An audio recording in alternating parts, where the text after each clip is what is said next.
आपका दिमाग एक सुपर पावरफुल कंप्यूटर की तरह है जो आपकी बॉडी और आपकी लाइफ को कंट्रोल करता है। आप कैसे सोचते हैं, कैसे फील करते हैं, कैसे काम करते हैं और कैसे दूसरों से बात करते हैं, इन सभी चीजों को हमारा ब्रेन कंट्रोल करता है। आज तक जितने भी दुनिया में कंप्यूटर बनाए गए हैं उनसे कई ज्यादा कॉम्प्लेक्स हमारा दिमाग है। अगर आपको अपने काम में, रिलेशनशिप में या किसी भी एक्टिविटी में बेस्ट बनना है तो उसके लिए आपका ब्रेन प्रॉपरली वर्क करना चाहिए। ये बिल्कुल ऐसा ही है जैसे आप एक्सरसाइज करते हो, हेल्थी खाना खाते हो जिससे आपकी बॉडी अच्छे से काम करती है, उसी तरह से मेंटल एक्सरसाइज भी आपके ब्रेन की हेल्थ को इंप्रूव कर सकती है जिससे आपकी लाइफ में भी एक पॉजिटिव इम्पैक्ट आएगा। इस समरी में हम यही जानेंगे कि हमें ब्रेन एक्सरसाइज कैसे करनी है, लॉजिकली कैसे सोचना है। चैप्टर 6 को जरूर सुनकर जाएं क्योंकि उसमें मैंने एग्जाम्पल के साथ बताया है कि क्रिटिकल थिंकिंग कैसे आपकी प्रॉब्लम को सॉल्व करेगी। हेलो फ्रेंड्स, आलीशान इंस्पायर पर आप सभी का स्वागत है। आज हम बात करने वाले हैं क्रिटिकल थिंकिंग बुक के बारे में जिसको लिखा है निकोल प्राइस और साइमन ब्रैडली ने। चैप्टर 1, क्रिटिकल थिंकिंग को समझो। क्रिटिकल थिंकिंग का मतलब होता है किसी भी चीज के बारे में केयरफुली सोचना और उस इन्फॉर्मेशन को चेक करना ताकि आप उसे अच्छे से समझ सको और सही डिसीजन ले सको। इसमें आप अपने थॉट्स पर या अपने बिलीफ पर क्वेश्चन करते हैं जिससे आप पता कर सकते हैं कि ये सही है या नहीं। अगर आपको क्रिटिकल थिंकिंग करनी है तो आप ये स्टेप्स फॉलो कर सकते हो। सबसे पहले आपको मेन आइडियाज और आर्ग्यूमेंट को आइडेंटिफाई करना है। आपको उस आइडिया से रिलेटेड और इंपॉर्टेंट इन्फॉर्मेशन को जानना है, जैसे कि कैरेट्स में विटामिन ए होता है जो नजर के लिए अच्छा होता है। तीसरे स्टेप में आपको उस आइडिया को प्रूव करने के लिए स्ट्रांग सबूत ढूंढने हैं। अगर इस चीज पर कोई रिसर्च हुई हो तो आप पता लगा सकते हैं जिससे आप ये प्रूव कर सकें कि कैरेट से नजर इंप्रूव होती है या नहीं। चौथा स्टेप है अपने खुद का आर्ग्यूमेंट बनाओ। जैसे आप ये कह सकते हैं कि अलग अलग फूड जिनमें विटामिन ए होता है उससे नजर अच्छी होती है।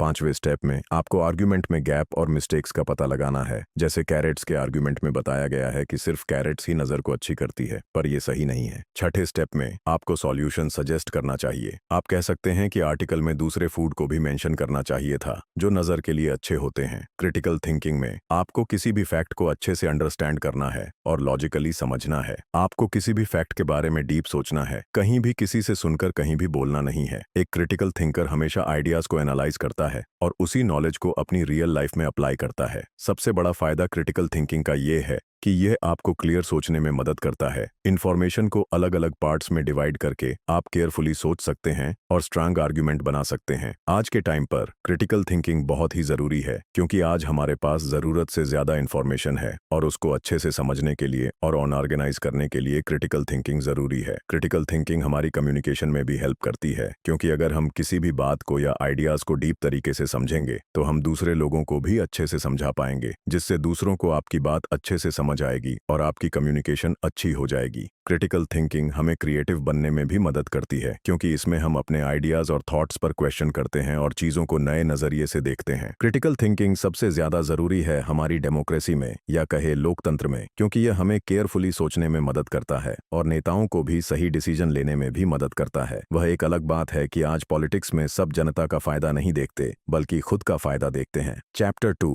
क्रिटिकल थिंकिंग की हिस्ट्री। क्रिटिकल थिंकिंग लोग काफी टाइम से कर रहे हैं। ये कोई नई चीज नहीं है, पर पहले सिर्फ फिलोसोफर और स्पेशली सुकरात ही करते थे। सुकरात एक ग्रीक फिलोसोफर थे जो काफी इन्फ्लुएंस और फेमस फिलोसोफर थे। सुकरात का मानना था कि सोसाइटी में जो भी डिस्कशन होते हैं वह डीप नहीं होते हैं, लोग बातों को गहराई से नहीं समझते हैं और जिसकी वजह से सोसाइटी में कंफ्यूजन और बेकार के बिलीफ बन जाते हैं। उनका कहना था कि किसी भी चीज के बारे में कोई भी अथॉरिटी कुछ भी कहे उस पर हमें आंख बंद करके विश्वास नहीं करना चाहिए। फॉर एग्जाम्पल, जैसे आज के समय में गवर्नमेंट बड़े बड़े दावे करती है कि हमने ये किया है वह किया है, पर असल में तो जमीनी लेवल पर तो कुछ काम हुआ ही नहीं है। इसीलिए आपको किसी की भी बातों पर विश्वास नहीं करना चाहिए, चाहे फिर वह गवर्नमेंट हो या कोई और अथॉरिटी। तो इसके लिए सुकरात ने एक तरीका बताया है जिसे कहते हैं सोक्रेटिक क्वेश्चनिंग, जिसमें हम किसी भी बात को गहराई से समझने के लिए क्वेश्चंस करते हैं। इस तरीके से आप बेकार के झूठे बिलीफ से बाहर आ सकते हैं और चीजों को क्लियर समझ सकते हैं। सुकरात के स्टूडेंट्स प्लेटो और अरिस्टोटल, जिनको अरस्तु भी कहते हैं, ने सुकरात के आइडियाज को और आगे तक फैलाया। प्लेटो बताते हैं कि हमें चीजों के बारे में लॉजिकली सोचना चाहिए, न कि किसी भी चीज को ऊपर से देखकर मान लेना चाहिए। एरिस्टोटल बताते हैं कि हमें एक ऑर्गेनाइज्ड तरीका बनाना चाहिए जिसमें हम किसी भी थॉट्स और आइडियाज को एनालाइज कर सकें। उनका कहना सिंपल था कि किसी की भी बात पर या किसी भी आइडियाज पर आंख बंद करके विश्वास मत करो, उसको डीप सोचो, उस पर सवाल पूछो, तभी आपको उस चीज की रियलिटी पता चलेगी।